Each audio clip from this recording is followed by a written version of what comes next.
common sense voting right initiatives were on the 2018 ballot. With her help, Proposal 3 passed overwhelmingly, making voting more convenient and accessible to the general public. She was recently appointed the Voter Protection Director of the Michigan Democratic Party. As director, she's dedicated to ensuring that every eligible citizen can cast a ballot that counts in every election. She partners with local election officials to help ensure a smooth administration of elections and devotes countless hours educating the public about this new system. Please give a warm welcome to Erica Peresman.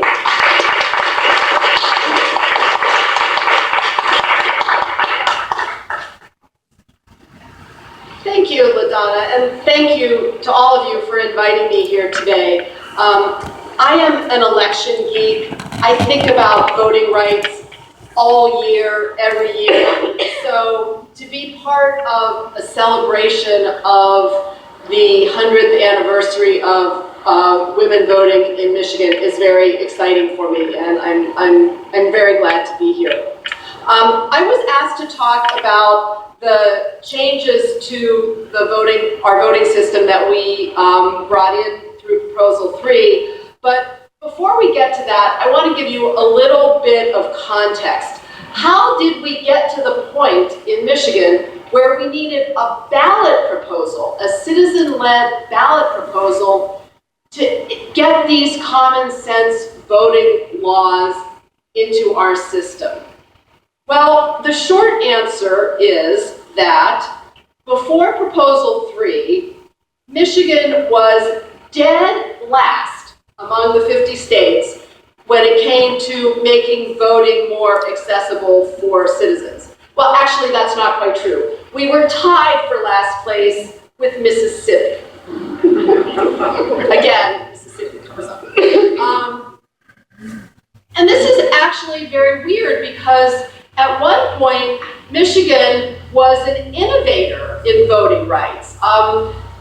Aside from the fact that we were the third state to ratify the 19th Amendment, we were the first state by a long shot to come up with the idea of giving people the opportunity to register to vote when they interacted with the Secretary of State about their driver's licenses. That's called motor voter, and that's now the law across the country. But that originated here.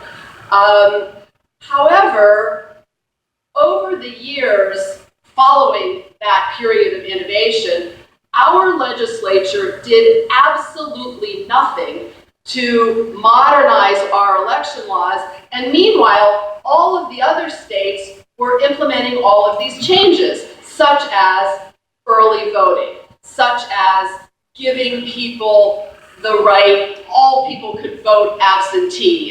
In Michigan, you had to have a special reason. You had to certify on a form that you met one of those reasons. There were online registration became a thing in a lot of states. So all of the other states are doing these sorts of things, and the Michigan legislature refused to do anything. Now, there were, of course, bills being introduced in the legislature session after session, and every single time they would get referred to the election committee and they wouldn't even get a hearing. And this was happening in the House side and on the Senate side.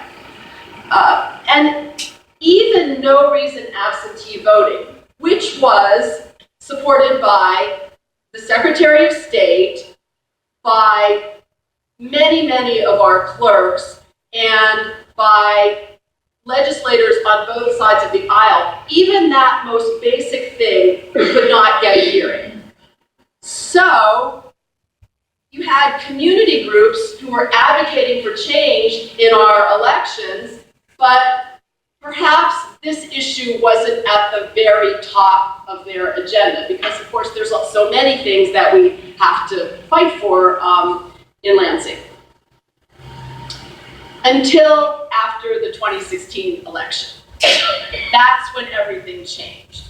That election really reordered the priorities of a lot of groups. And here in Michigan, a very